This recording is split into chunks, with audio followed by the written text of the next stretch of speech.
नमस्कार मित्रों, संस्कृत साहित्य एवं संस्कृति के चैनल पे मैं हूं डॉक्टर हरिनिवास। महाभारत की श्रेष्ठ कथाओं में आपका स्वागत है। अष्टावक्र की कथा चल रही है। महाराज जनक को संपूर्ण रूप से प्रभावित करके, परम ज्ञानी जनक को संपूर्ण रूप से प्रभावित करके और बंदी की सभा में या महाराज जनक के उस यज्ञ में जहां बंदी का एक छत्र राज्य चलता है, अष्टावक्र प्रवेश करते हैं। प्रवेश करने के बाद वो सीधे बंदी को ही ललकारते हैं। बंदी उपस्थित होकर के कहते हैं, एक एवाग्निर बहुधा समिध्यते। देखिए, शास्त्रार्थ प्रारंभ हो गया, आकर के कोई बात नहीं है। बंदी कहते हैं, एक एव अग्नि बहुधा समिध्यते, एकः सूर्यः सर्वमिदं विभाति, एको वीरो देवराजो अरिहंता, यमः पितॄणाम ईश्वरश्चैव एकः। भाई, एक ही अग्नि अनेक प्रकार से प्रकाशित होती है। एक एव अग्नि बहुधा समिध्यते, एकः सूर्यो सर्वमिदं विभाति, और एकमात्र सूर्य सभी लोगों को प्रकाशित करता है। एक ही वीर जो देवराज इंद्र है, वो शत्रुओं का हनन करने वाला अरिहंत है। यमः पितॄणाम ईश्वरश्चैव एकः, और पितरों में उनके ईश्वर यमराज भी एक ही है। तो एक कौन कौन है, इसका वर्णन किया है। तो अष्टावक्र कहते हैं, द्वाव इंद्राग्नि चरतौ वै सखायौ, द्वौ देवर्षि नारद पर्वतौ च, द्वाव अश्विनौ द्वे रथस्यापि चक्रे, भार्यापति द्वौ विहितौ विधात्रा। अष्टावक्र दो दो की संख्या का वर्णन करते हैं कि भाई, दो मित्रों की भांति इंद्र और अग्नि हमेशा सखा भाव से साथ में रहते हैं, यानी इंद्र और अग्नि की जोड़ी। दो ही देवर्षि कहे गए हैं। हमें देवर्षि नारद का तो नाम मालूम है, लेकिन पर्वत भी देवर्षि है, इसका हमें पता नहीं था। तो दो देवर्षि नारद पर्वतोचा, नारद और पर्वत ये दो देवर्षि हैं। दो अश्विनौ, दो अश्विन कुमार हैं। रथ के पहिए भी दो होते हैं। भार्या पति, पति और पत्नी, दो विहितो विधात्रा, विधाता ने ये दंपति की जोड़ी बनाई है। तो ये सभी चीजें दो दो हुआ करती हैं। देखिए, बंदी तीन की बात करते हैं। त्रिहि सूयते कर्मणा वै प्रजेयम, त्रयो युक्ता वाजपेयम वहंती, अध्वर्य वस्त्रिस वनानि तन्वते, त्रयो लोकास्त्रीण ज्योति सी सिचाहु। भाई, तीन प्रकार के कर्मों से व्यक्ति तिर्यक योनियों में जाता है। यानी तीन प्रकार की, या तो देव योनि है, या मनुष्य योनि है, तिर्यक योनि है। तो अपने कर्मों के आधार पर देवता बनता है, मनुष्य बनता है, या फिर वो तिर्यक योनि में जाता है। तो तीन प्रकार की योनियां उसको अपने कर्मों के आधार पर मिलती हैं। तीन प्रकार के वेद हैं, ऋग्वेद, वेदत्रयी जिसको कहते हैं, ऋग साम यजु, और इन्हीं से सभी प्रकार के वाजपेय इत्यादि यज्ञ किए जाते हैं। तो वेदत्रयी है।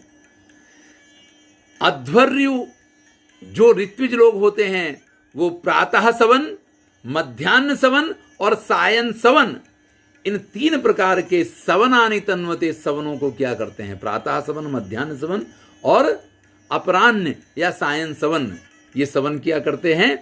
त्रयोलोकास्त्रीण ज्योतिषी चाहो, और इस संसार में तीन ही लोक हैं, स्वर्गलोक, मृत्युलोक और नरकलोक कहते हैं आप उसको। और सूर्य, चंद्र, अग्नि, ये तीन प्रकार की ज्योति जिसको प्रकाश का कारण मानते हैं, यही तीन प्रकाश के कारण हैं। एक, दो, तीन हो गए। अष्टावक्र चार की बात शुरू करते हैं। चतुष्टयम ब्राह्मणानाम निकेतम, चत्वारो वर्णा यज्ञमिमं वहन्ति, दिशश्चतस्रा वर्णश्चतुष्टयं च, चतुष्पदा गौरपि शश्वदुक्ता। भाई, चतुष्टयम ब्राह्मणानाम धर्म, ब्राह्मणों के लिए चार आश्रम बताए गए हैं। देखिए, और लोग इन आश्रमों का पालन करें ना करें, ब्राह्मणों को करना चाहिए। विद्यार्थी, गृहस्थ, वानप्रस्थ और संन्यास। यज्ञ का भार वहन जो ब्राह्मण करते हैं, उनके लिए चार प्रकार के आश्रम कहे गए हैं। चार ही मुख्य दिशाएं हैं, चार ही वर्ण व्यवस्था में ब्राह्मण, क्षत्रिय, वैश्य, शूद्र, चार प्रकार के वर्ण पाए जाते हैं। और जो गो अर्थात वाणी है वो सदाचार ही चरणों वाली बताई गई है। परा, पश्यंती, मध्यमा और वैखरी, यानी 4 प्रकार की वाणी होती है और गाय के 4 पैर होते हैं। तो यहाँ पे ये श्लेष का भी उपयोग हुआ है। अब 4-4 की बात हो गई तो बंदी 5-5 की संख्या की बात करते हुए कहते हैं पंचाग्नयः पंचपदा च पंक्तिः यज्ञः पंचैवाप्यथ पंचेन्द्रियाणि दृष्ट्वा वेदे पंचचूर्णाप्सराश्च लोके ख्यातम पंचनदम च पुण्यम। कि भाई यज्ञ में 5 प्रकार की गार्हपत्य, दक्षिणायन, आहवनीय, सभ्य और आवसत्य, ये 5 प्रकार की पंच अग्नियां, 5 अग्नि होती हैं। पंचपदाच पंक्ति, और जो पंक्ति नाम का छंद होता है, देखिए 7 छंद हैं, गायत्री, उष्णिक, वैदिक छंदों की बात चल रही है।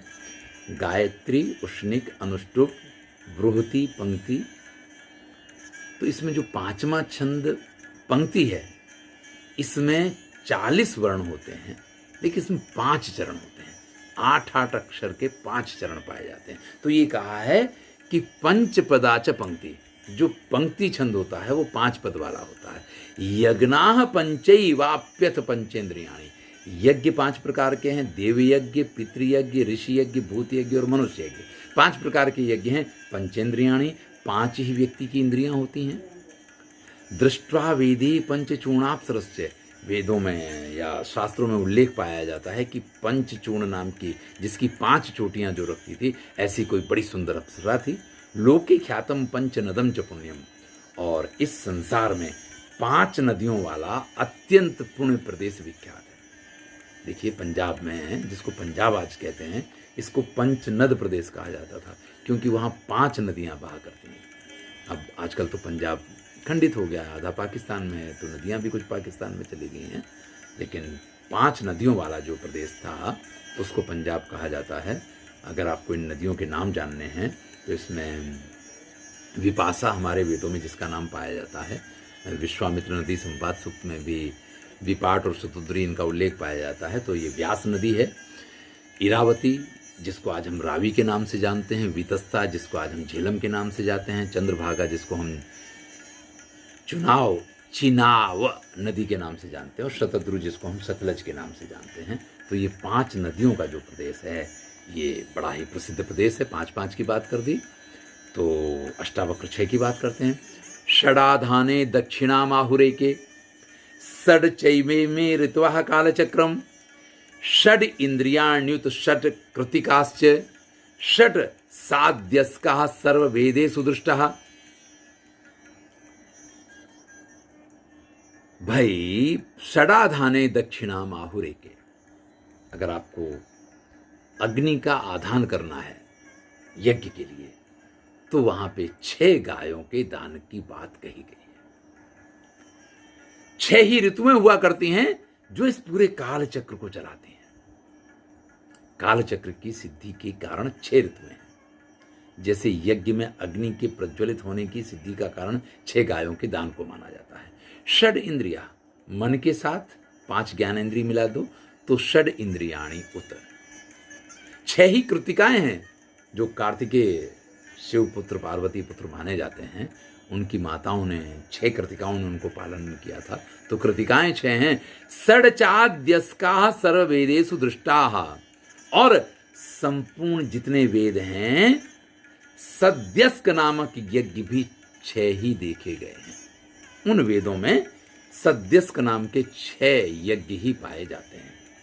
अब बंदी का नंबर था कि वो 7-7 की चर्चा करें, तो बंदी कहते हैं सप्तग्राम्याः पशवः सप्तवन्याः सप्तच्छन्दांसि क्रतुमेकं वहन्ति सप्तर्षयः सप्तचाप्यर्हणानि सप्ततंत्री प्रथिता चैव वीणा। देखिए 7 पालने वाले यानी ग्राम पशु 7 प्रकार के कहे गए हैं। इसमें गाय, भैंस, बकरी, भेड़, घोड़ा और कुत्ता, ये ग्रामीण पशु हैं जिनको पाला जाता है। ऐसे ही 7 प्रकार के पशु वन्य कहे गए हैं, जंगली पशु कहे गए हैं, जिसमें सिंह, वाघ, भेड़िया, हाथी, वानर, भालू और मृग में बहुत सारे प्राणियों का समावेश होता है।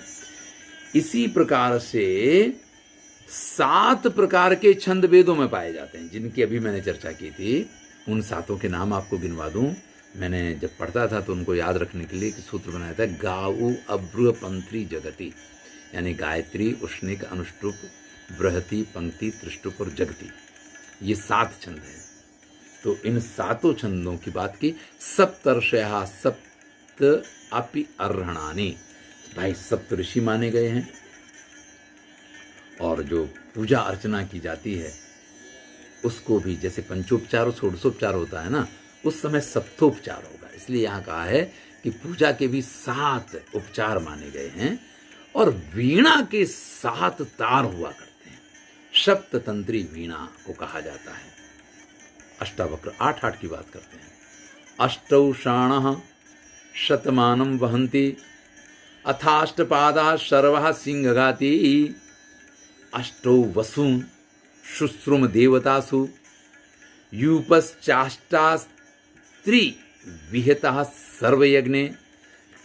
भाई अष्टौ शाणः शतमानं वहन्ति, शतमान यानी तोलने के लिए, जो मान यानी बराबरी को जो बताए, उसकी जो हैं 8 साण होती हैं।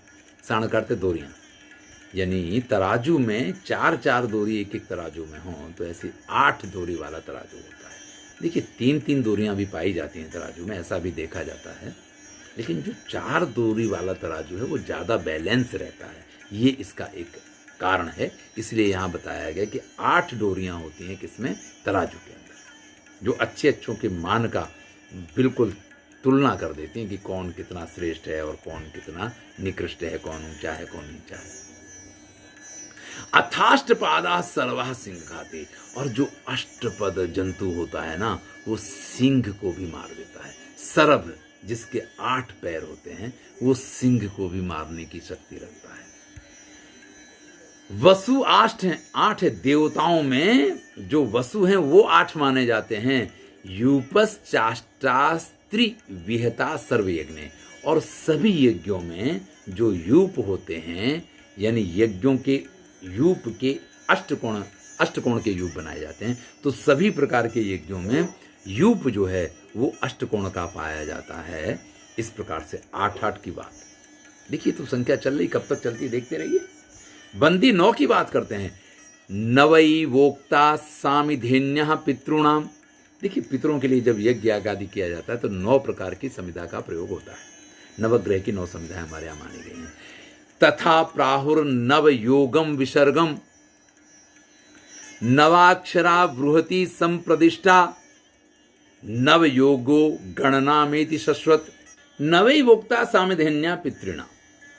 पितरों के यज्ञ आदि के लिए 9 प्रकार की सामिधेय का प्रयोग होता है। तथा प्राहुर नव योगम विसर्गम, जो ये पूरा विसर्ग यानी सृष्टि है ना, इसमें 9 तत्व विद्यमान है। देखिए 5 तन्मात्राएं हैं और उसके साथ मन बुद्धि चित्त अहंकार जो कहा जाता है, तो ये 9 का योग है। नवाक्षरा बृहति संप्रदिष्टा, जो बृहति छंद है वेदों में, उसमें 9 अक्षर पाए जाते हैं। यानी 9 अक्षर के जो चरण हैं, 9 चौक 36, 36 का होता है बृहति छंद जो है, तो 9 के 4 चरण पाए जाते हैं। नव योगो गणना में शश्वत, और सभी प्रकार की गणनाओं में 1 से 9 अंक ही पाए जाते हैं। कोई भी गणना आपको करनी है 1 से 9 अंक। हमारे एक मित्र राजेश पंड्या, वैसे तो गुजराती के प्रोफेसर हैं मैस यूनिवर्सिटी में, लेकिन कोई टोटल करना हो तो उसके लिए उनके पास नवड़ी की जो पुराने ज़माने की पद्धति थी वो बड़ा ही गजब का, यानी कोई भी टोटल करना हो 9 की संख्या लेकर के फटाफट कितना भी 10, 20, 25 संख्या का टोटल हो, और इतनी जल्दी वो कर लिया करते। तो ये वैशिष्ट है, 1 से 9 संख्याओं के बीच ही टोटल किया जाता है। अब अष्टावक्र का नंबर आया 10 का वर्णन करने का, तो अष्टावक्र के दिशो दशोक्ता पुरुषस्य लोके, इस संसार में 10 दिशाएं कही गई हैं। सहस्रमाहुर 10 पूर्ण शतानी, अगर 100 के 10 इकट्ठे किए जाएं तो उसको सहस्र कहा जाता है। 10 मासान विभ्रति गर्भवत्यो, गर्भवती स्त्री 10 मास का गर्भ धारण करती है। दसई रका 10 दासा दशारहा। अब देखिए यहां 3 चीजें आपको बतानी है, बाकी चीजें तो आपकी समझ में आ गई कि 10 दिशाएं हैं, आपको मालूम है। 10 10 100 100 की 10 नोटों तो 1000 हो जाएंगे, वो भी आपको मालूम है। गर्भ 10 महीने तक रहता है, 9 महीने के बाद 10वें महीने में जन्म होता है, वो भी आपको मालूम है। अब ये देखिए कि 10 निकृष्ट लोग होते हैं, वो 10 कौन कौन से होते हैं। इसी प्रकार से शरीर की 10 अवस्थाएं कौन कौन सी होती हैं और 10 कौन से लोग पूज्य हैं, उस चीज को हम आपको बताते हैं। रोगी, दरिद्र, शोकार्त, राजदंडित यानी राजा ने जिसको दंड दिया हो, शठ, खल, वृत्ति जिसकी आजीविका छिन गई हो, उन्मत्त, ईर्ष्यापरायण और कामी। ये 10 प्रकार के लोग ऐसे होते हैं जिनकी निंदा की जाती है, यानी जिनको निकृष्ट माना गया, जिनको खराब माना गया। फिर से समझ लीजिए, रोगी, दरिद्र, शोकार्त, राजा की तरफ से जिसको सजा मिली हो, शठ, खल जिसके पास आजीविका का साधन नहीं हो, जो उन्मत्त हो, पागल हो रहा हो, और जो सबसे ईर्ष्या करता हो, और जो कामी हो। ये 10 प्रकार के लोग निंदक माने गए हैं। यानी इनकी आप कितनी भी निंदा करिए, आपको इसके लिए कभी भी कोई पाप नहीं लगेगा। अगर कोई इस प्रकार के स्वभाव का व्यक्ति है तो आप उसकी निंदा कर सकते हैं कि वो व्यक्ति तो खराब है। अब देखिए 10 अवस्थाओं की, शारीरिक की अवस्थाओं के वर्णन करते हैं। तो पहली अवस्था है गर्भवास, इसके बाद है जन्म, इसके बाद है बाल्यावस्था, इसके बाद है कौमारावस्था, फिर है पौगंड, फिर है किशोर अवस्था, इसके बाद यौवन आता है। ध्यान दीजिएगा, गर्भवास के बाद जन्म है, जन्म के बाद बाल्यावस्था है। बाल्यावस्था कब तक मानी जाती है? जब तक व्यक्ति दाल और चावल अलग अलग खाए, तब तक कहती है कि वो बाल्यावस्था है। ये सामान्य उदाहरण है। कौमार अवस्था है, जहाँ तक किसी भी प्रकार का बालक के अंदर वीर्य और कन्या के अंदर रज का संचरण नहीं होता है, तब तक वो कुमार अवस्था मानी गई है। इसके बाद पौगंड अवस्था होती है। पौगंड अवस्था वो होती है जिसको हम कहते हैं ना कि हल्की हल्की एक सौंदर्य की किरणें फूटने लग जाती हैं। जो कन्या होती है उसमें भी इस प्रकार की रजो दर्शन से पूर्व की जो तैयारियां होती हैं उसमें उसका सौंदर्य खिलने लग जाता है। ऐसे बालक भी जो होते हैं ना, थोड़े पुष्ट दिखने लग जाते हैं, ये पौगंड अवस्था कही जाती है। कृष्ण ने जब रास लीला की थी, उनकी यही अवस्था थी। वो पौगंड अवस्था में, वो किशोर अवस्था में भी नहीं थे, पौगंड अवस्था में थे। इसके बाद की अवस्था जो है वो कैशोर अवस्था है, किशोर अवस्था कहते हैं जिसको।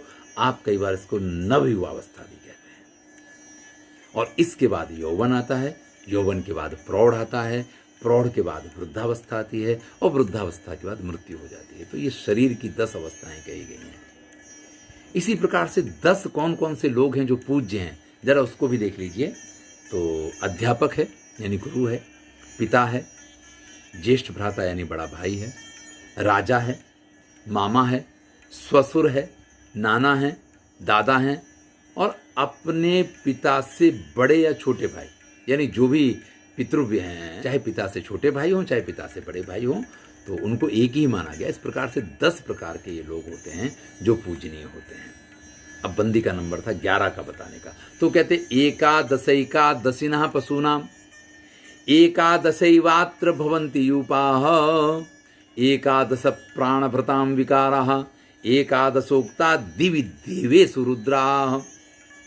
देखिए, प्राणधारी पशुओं जीवों के लिए 11 विषय हैं, पंच ज्ञानेंद्रियों के, पंच कर्मेंद्रियों के और एक मन का। तो ये 11 प्रकार के विषय पाए जाते हैं। यज्ञ जो होता है उसमें यूप की संख्या भी 11 होती है। प्राणियों के जो विकार हैं वो भी 11 हैं, और स्वर्गीय जो देवता पाए जाते हैं उसमें रुद्र भी 11 प्रकार के पाए जाते हैं। अष्टावक्र का नंबर था 12 की संख्या के बारे में कहना। तो कहते संवत्सरम 12 मासमाहु, एक संवत्सर में 12 महीने होते हैं। जगत्याह पादौ 12 अक्षराणी, और जगती छंद में 12 12 अक्षर होते हैं। देखिए 12 12 के 4 चरण होते हैं, 12 चौक 48 और 48 वर्ण का ये जगती छंद पाया जाता है। द्वादशाह प्राकृतो यज्ञ उक्तो, और 12 प्रकार के प्राकृत यज्ञ कहे गए हैं, या प्राकृत यज्ञ जो है वो 12 दिनों तक चलते हैं। द्वादश आह प्राकृतो यज्ञ उक्तो, जो प्राकृत यज्ञ हैं वो 12 आह यानी 12 दिन तक चला करते हैं।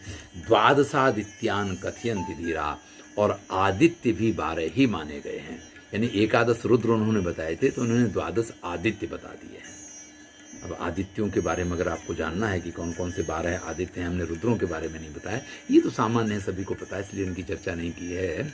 अब बंदी का नंबर था 13 की संख्या का वर्णन करने का, तो कहते हैं त्रयोदशी तिथि रुक्ता प्रशस्ता। भाई तिथियों में त्रयोदशी तिथि श्रेष्ठ मानी गई है, प्रदोष काल होता है, प्रदोष की तिथि मानी गई है। त्रयोदश द्वीपवती महीचा, और 13 द्वीप हैं इस पूरी पृथ्वी पे। ये वैसे सप्तद्वीपा वसुंधरा भी कहा जाता है, लेकिन छोटे बड़े सभी द्वीप अगर आप मिलाते हैं तो 13 द्वीप हैं ऐसा कह करके। और इसके बाद आगे क्या बोलना है वो बंदी की समझ में नहीं आता है। तब अष्टावक्र उसको पूरा करते हैं। त्रयोदशा हानि ससार केशी, केसी के साथ 13 दिन तक विष्णु का युद्ध चला था। और त्रयोदशा दीन अति छंदान से चाहो, और जो जगती छंद में 12 वर्ण पाए जाते हैं उसी को जब अति जगती वो बनता है तो उसमें 13 वर्ण पाए जाते हैं। इस प्रकार से बंदी का मुख बंद हो गया और अष्टावक्र ने उस बात को पूरा किया है। इसके बाद तो क्या था कि पूरी सभा में जैसे एक तरह से अष्टावक्र का जयकार हो रहा है। और आज अनेनैव ब्राह्मणा संस्रुवासो वादे जित्वा सलिले मज्जिता प्राक तानेव धर्मान अयम मध्य बंदी प्राप्नोति गृह्याप्सु निमज्जयेनम। तुरंत महाराज जनक से कहते हैं, जिस प्रकार से लोगों को परास्त कर करके इसने जल में डुबोया है, उसी प्रकार से उसी मार्ग से आज इस बंदी को भी जल में निमज्जन करवाइए, अपने पिता का बदला लेना है। तब बंदी ये कहते हैं, अहम पुत्रो वरुणस्योतराग्ना, हे राजन मैं वरुण देव का पुत्र हूं, मुझे जल से कोई भय ही नहीं है। लेकिन मेरे पिता 12 वर्षीय एक यज्ञ कर रहे थे और उस यज्ञ में श्रेष्ठ विद्वानों की, पंडितों की आवश्यकता थी। किसी को कहो कि आपको समुद्रलोक में जाकर के यज्ञ करवाना है, 12 साल के यज्ञ के लिए कोई अपने घर से दूर वहां जाने के लिए तैयार नहीं। मेरे पास अन्य कोई मार्ग नहीं था, तो जो श्रेष्ठ विद्वान आते थे उनको सबको मैंने सिर्फ अपने पिता के यज्ञ को पूर्ण करने के लिए वहां भेजा है। 12 वर्ष वो पूरे होने आ गए हैं, यहाँ आपका यज्ञ सत्र पूरा हो रहा है, वहाँ वो यज्ञ सत्र पूरा हो रहा है। एक भी ब्राह्मण उनमें से मरा नहीं है, वो सारे ब्राह्मण जिंदा हैं। उनको जल में डुबोया जाता था, वो सीधे वरुण लोक पहुंच जाते थे। वो सभी ब्राह्मण अभी वापस आ जाएंगे, हमारे पिता का यज्ञ पूर्ण होने वाला है। देखिए बंदी ने जब ये बात कही है तो ये बात बड़ी गले उतरने वाली बात नहीं है। बंदी तो कहते हैं, ते तु सर्वे वरुणस्योति यज्ञम द्रष्टुम गताय आयांति भूया। वो सब तो वरुण लोक में सिर्फ यज्ञ में भाग लेने के लिए गए हैं, वो जल्दी ही वापस आ जाएंगे, यहां मिलेंगे। अष्टावक्रम पूजये पूजनीय, अष्टावक्र वास्तव में पूजनीय है, इनकी पूजा होनी चाहिए। यस्य हेतुर जनितारम समित, इनको जन्म देने वाली माता धन्य है। इस प्रकार से बंदी जो है वो अष्टावक्र की माता को प्रणाम करते हैं। ध्यान दीजिएगा मित्रों, हर माता पिता उत्तम संतान इसीलिए चाहते हैं। बालक वही है जो अपने माता पिता का नाम रोशन करे, अपने माता पिता को धन्य बना देते हैं वो बालक जिनके नाम से उनके माता पिता जाने लगे। अष्टावक्र कहते हैं, विप्रा समुद्राम भसी मज्जिताये वाचाजिता मेधया वा विदाना ताम मेधया वाच मथो जहार यथा वाचम अब चिन्वंती संतः। बंदी आपने अपनी जिस वाणी से, जिस प्रवचन पटुता से ब्राह्मणों को डुबो डुबो करके मारा है, आज उसी वाक पटुता से आप अपने प्राणों की रक्षा का प्लान कर रहे हैं। मतलब ये लगता है कि बंदी यहां पे जो कुछ कह रहे हैं वो बिल्कुल इसी प्रकार से है। और फिर महाराज जनक से कहते हैं, नानेन जीवता कस्यदर्थो में बंदिना नृप। हे राजन, ये बंदी जिंदा रहे इसमें मुझे बिल्कुल भी रस नहीं है। पिता यदि यस्य वरुणो मज्जेनम जलाशय, इसके पिता अगर वरुण हैं तो इनको उन्हीं के लोक में भेज दो। ऐसा व्यक्ति हमारे लोक में रहेगा तो हमारे लोक के विद्वानों का सिर्फ अनादर, अपमान और यही होता है। इनकी इस संसार में कोई आवश्यकता नहीं है। अरे भाई, आपके पिता के यहाँ यज्ञ है, अगर आपके यहाँ कुछ ऐसा कार्यक्रम है तो आपको इस चीज की जानकारी देनी चाहिए। आपको उस प्रकार से जो राजी हो उनको ले जाना चाहिए। ये कोई तरीका थोड़ी है, ये तो बड़ा गलत तरीका है। तो महाराज जनक से कहते हैं अष्टावक्र कि आपको मेरी बात सुनाई नहीं दे रही है, आप अभी भी बंदी की बात सुन रहे हैं। नियम के हिसाब से बंदी पराजित हो गए हैं और इन बंदी को मैं इस पृथ्वी पे 1 मिनट के लिए भी नहीं देखना चाहता हूं। बंदी कहता है, अहम पुत्रो वर्णस्योतराग्नो। हे राजन, मैं तो वरुण देव का पुत्र हूं। नमे भयम विज्यते मज्जितस्य, मुझे डूबने में कोई डर ही नहीं है, क्योंकि वो तो मेरा घर है। इमं मुहूर्तम पितरम द्रक्षते अथ, लेकिन ये जो बालक है ये इसी समय अपने पिता के दर्शन करेगा। इतना कह करके उसी समय कहोड़ मुनि जो हैं वहां जल में से प्रकट होते हैं, वापस बाहर आते हैं। लोमस कहते हैं कि कहोड़ मुनि वहां उपस्थित होकर के अपने पुत्र अष्टावक्र की इतनी प्रशंसा करते हैं जो हर पिता कहते हैं, पुत्रात् शिष्यात् पराजयम् इच्छेति इत्यर्थम इच्छन्ति सुतान जना जनक कर्मणा। महाराज जनक को संबोधित करके कहोड़ कह रहे हैं, इत्यर्थम इच्छन्ति सुता जना जनक कर्मणा यद हम नाशकम कर्तुम तदपुत्रः कृतवान मम। भाई, इसीलिए लोग चाहते हैं कि उनको उत्तम संतान, भाई संतान तो सब जाए लेकिन उत्तम संतान व्यक्ति इसीलिए चाहता है। मैं जो नहीं कर सका वो मेरे पुत्र ने करके बताया है। उतावलस्य बलवानुत बालस्य पंडितः उत वा विदुषो विद्वान पुत्रो जनक जायते। क्या बात कही है कि कई बार ऐसा होता है कि निर्बल के यहां बलवान पुत्र उत्पन्न हो जाता है, कई बार ऐसा होता है कि मूर्ख के यहां पंडित उत्पन्न हो जाता है, कई बार ऐसा होता है कि अज्ञानी के यहां ज्ञानी पुत्र उत्पन्न होता है। मैं तो शायद थोड़ा मूर्ख, थोड़ा अज्ञानी रह गया, थोड़ा बालक था, लेकिन मेरा पुत्र जो है, मैं जितना निशक्त था ये उतना ही शक्तिशाली रहा, मैं जितना थोड़ा मूर्ख था ये उतना ही विद्वान निकला है। शितेन ते परशुना स्वयं एकांत को नृप सिरांस्य पाह रत्वाजौ रिपुणाम भद्रमस्तुते। महाराज जनक को आशीर्वाद देते हैं कौड़ मुनि कि हे राजन, आपका कल्याण हो। स्वयं यमराज, स्वयं एव अंत को, स्वयं यमराज आपके शत्रुओं का शिरच्छेद अपने फरसे से करते रहे। इतना कह करके वहां से अपने पुत्र को लेकर के कहोड़ मुनि ने प्रस्थान किया है। लोमस ऋषि कहते हैं ये वो समंगा नाम का पुण्य स्थान है जहां पे अपने पिता की आज्ञा से अष्टावक्र ने स्नान किया था और फिर उनका पूरा शरीर जो है वो अष्टावक्र की जगह पे एकदम से सीधा हो गया था। तो आप लोग भी इस समंगा तीर्थ में स्नान कीजिए, जिससे आपको भी पुण्य की प्राप्ति होगी। हमने भी आपको ये अष्टावक्र की पूरे शास्त्रार्थ की कथा सुनाई है। आपको अगर अच्छा लगा है तो आनंद लीजिए, मित्रों के साथ शेयर कीजिए। धन्यवाद। आगे की